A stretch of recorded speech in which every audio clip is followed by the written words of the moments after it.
Baik, bismillahirrahmanirrahim. Assalamualaikum warahmatullahi taala wabarakatuh. Alhamdulillah berjumpa kembali pada pekan minggu ini. Insyaallah semoga Allah Subhanahu wa taala selalu memberikan nikmat kesehatan kepada kita sekalian. Baik, alhamdulillahirabbil alamin. Hamdan hamidin hamdan yuafi ni'mah wa yukafi majidah. Ya Rabbana lakal hamdu kama yanbaghi li jalali wajhika wa azimi sultanik. Radina billahi rabbah wabil Islam dina wa bi Muhammadin nabiyya wa rasulah rabbana zidna ilma wa rzuqna fahma. Shadaqallahul azim. Yang kami hormati Ibu Dr. Azim Kelora Mastuti, yang kami hormati teman-teman prodi Tadris Matematika IAIN Ambon, yang sungguh kami banggakan. Baik teman-teman sekalian, alhamdulillah pada kesempatan ini kami akan mencoba untuk menyampaikan tugas yang telah diberikan kepada kami terkait dengan mata kuliah pembelajaran matematika kontemporer, di mana hari ini berjumpa kembali kepada pertemuan yang ke-6 bersama saya dan teman saya Ibu Sari yang akan nantinya mempertanggungjawabkan tugas yang sudah diberikan. Baik teman-teman sekalian yang senantiasa dirahmati Allah Subhanahu wa taala, pada pembukaan ini kita akan menyampaikan judul tugas kami, yakni terkait dengan integrasi pembelajaran matematika Islam dalam kehidupan sehari-hari. Baik teman-teman sekalian, bahwa di dalam konsep pembelajaran matematika di sini kita akan nantinya mempelajari 3 konsep dalam pembelajaran matematika. Konsep pembelajaran matematika yang pertama adalah kita akan mempelajari tentang vektor. Nah, yang kedua, konsep pembelajaran matematika yang kedua adalah kita akan mempelajari tentang perkalian, dan konsep pembelajaran yang ketiga adalah kita akan mempelajari tentang pembagian. Itulah sub atau 3 konsep pembelajaran matematika yang nantinya kita bahas pada kesempatan yang berbahagia.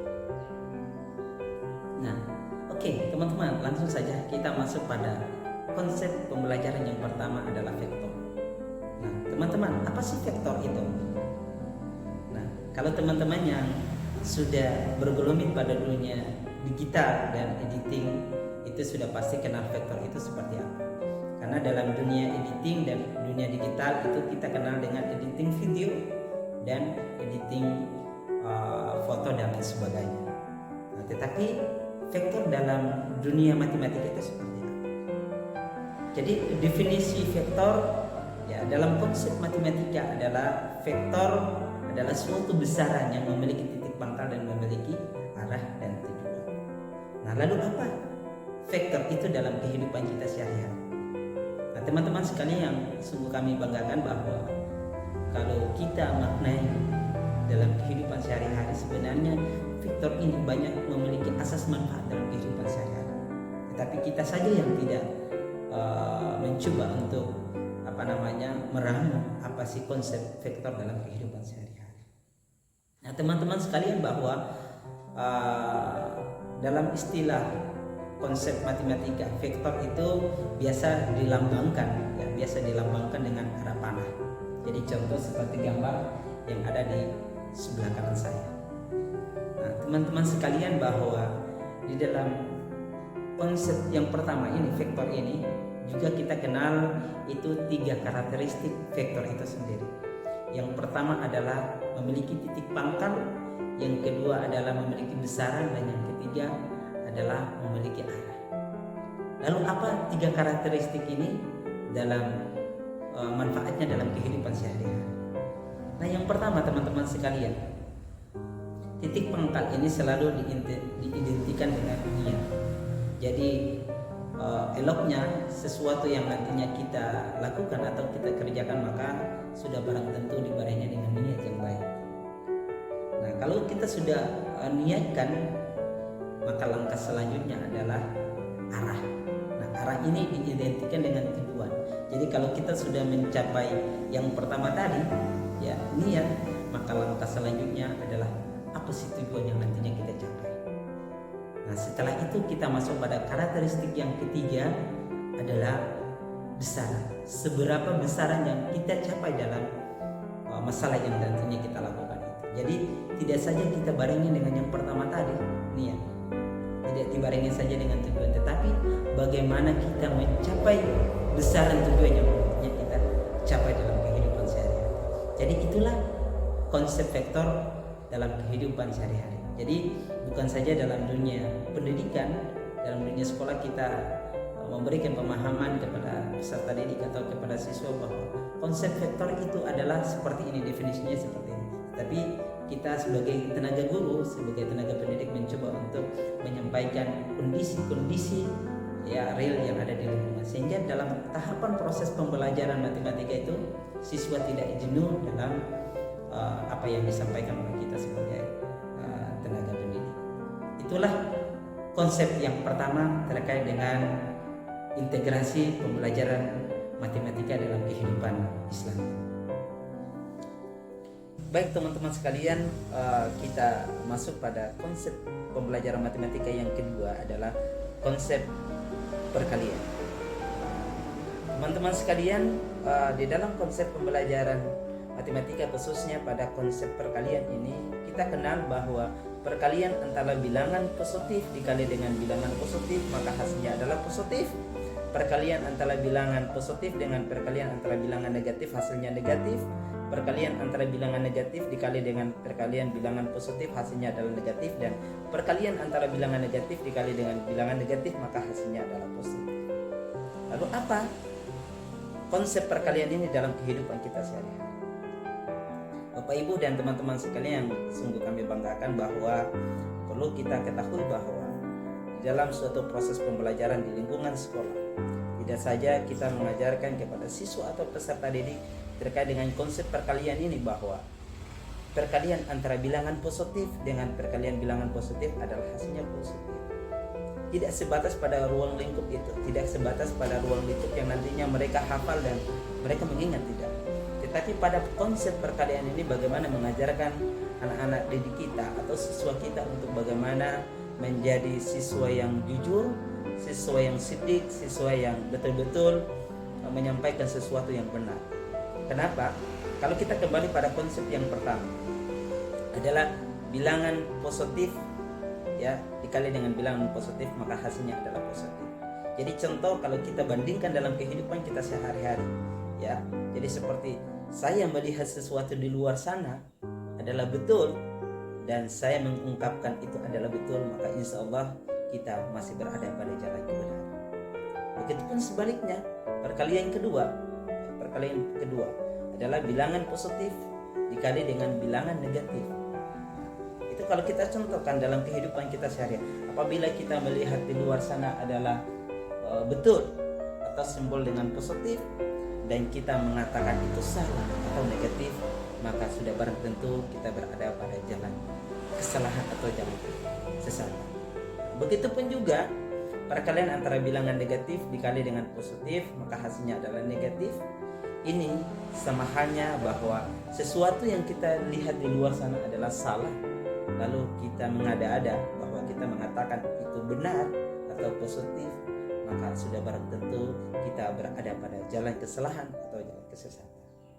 Akan tetapi perkalian antara bilangan yang terakhir, konsep yang terakhir adalah perkalian antara bilangan negatif dikali dengan negatif maka hasilnya positif. Ini menandakan bahwa apabila kita melihat sesuatu di luar sana adalah salah, lalu kita membenarkan itu adalah salah, kita mengatakan iya betul di luar sana adalah salah, maka insya Allah kita masih berada pada jalan kebenaran atau sesuai dengan tuntunan ajaran Islam itu sendiri. Jadi Bapak Ibu sekalian yang senantiasa dirahmati Allah Subhanahu wa taala. Jadi sekali lagi saya katakan bahwa di dalam lingkungan sekolah itu kita tidak mengajarkan siswa kita untuk bagaimana menghafal antara perkalian bilangan positif dikali dengan bilangan positif adalah hasilnya adalah positif, tetapi bagaimana kita mengajarkan kepada anak-anak didik kita bahwa nilai kejujuran, nilai sidik itu harus ditanamkan di dalam akidah, akhlak dan kepribadian siswa itu sendiri, sehingga mereka keluar di lingkungan sekolah dan mereka akan terjun langsung ke lingkungan keluarga maupun lingkungan masyarakat, mereka selalu terpacu dengan nilai sidik dan nilai-nilai kebenaran. Itulah integrasi pembelajaran Islam dalam konsep perkalian pada konsep kedua. Baik teman-teman sekalian, kita berada pada konsep yang terakhir atau konsep yang ketiga, yakni terkait dengan pembagian. Nah, teman-teman sekalian, di sini saya akan tampilkan beberapa bilangan pecahan pembagi antara yang pertama 1/1, 1/10, 1/100 dan 1/1000. Nah, menurut teman-teman sekalian, dari beberapa bilangan pecahan, bilangan pembagian ini, berapa angka yang lebih besar dan berapa angka yang paling kecil? Nah, lalu apa kaitannya dengan kehidupan kita sehari-hari? Nah, itu yang perlu kita bahas pada kesempatan. Teman-teman sekalian, sudah barang tentu kalau orang memahami konsep pembagian, maka barang tentu orang memilih antara pembagian 1/1 adalah nilai yang paling terbesar dan nilai paling terkecil adalah pembagian 1 dibagi dengan 1000. Kenapa? Karena pembagian semakin di bawah, angkanya semakin kecil, maka nilainya semakin besar. Akan tetapi kalau angka pembagiannya nilai di bawah itu semakin besar, maka sudah barang tentu hasilnya semakin kecil. Nah, inilah seperti kita contohkan dalam kehidupan Islami, maka Allah Subhanahu wa ta'ala itu mencontohkan orang-orang yang mengatakan bahwa 1/1000 adalah nilai yang paling besar. Ini adalah orang-orang yang tidak mensyukuri nikmat dari Allah Subhanahu wa ta'ala. Nah, kenapa? Allah Subhanahu wa ta'ala itu pemberi rahmat, pemberi rezeki. Allah Subhanahu wa ta'ala itu adalah Maha Rahman, Maha Rahim. Ya. Allah Maha Kuasa. Allah Subhanahu wa ta'ala itu adalah Maha Rahman, Maha Rahim, Maha Pengasih dan Maha Penyayang. Allah Subhanahu wa ta'ala itu selalu memberikan kita nikmat. Jadi contoh pecahan ini menggambarkan ada perbedaan antara orang yang mensyukuri nikmat Allah dan orang yang tidak puas akan nikmat Allah. Jadi kalau orang yang mensyukuri nikmat Allah, maka ini disimbolkan dengan pecahan angka pembagi 1/1. Tetapi orang yang zalim, orang yang selalu rakus akan kekuasaan atau rakus akan segala nikmat Allah, maka mereka selalu meminta-minta. Nah, ini yang kemudian Allah Subhanahu wa ta'ala berfirman, barang siapa ya akan mensyukuri nikmatku, maka aku akan menambah ya nikmatku. Tetapi barang siapa yang kufur akan nikmatku, maka sungguh ya azabku akan pedih kepadanya. Sehingga inilah kehidupan pembagian dalam kehidupan Islami, dalam kehidupan kita semua. Itulah 3 konsep pembelajaran matematika yang kita bahas pada kesempatan ini. Mohon maaf mungkin kalau ada beberapa bahasa yang memang kurang dikoreksi, mohon ada dukungan, mohon ada koreksi dari teman-teman sekalian.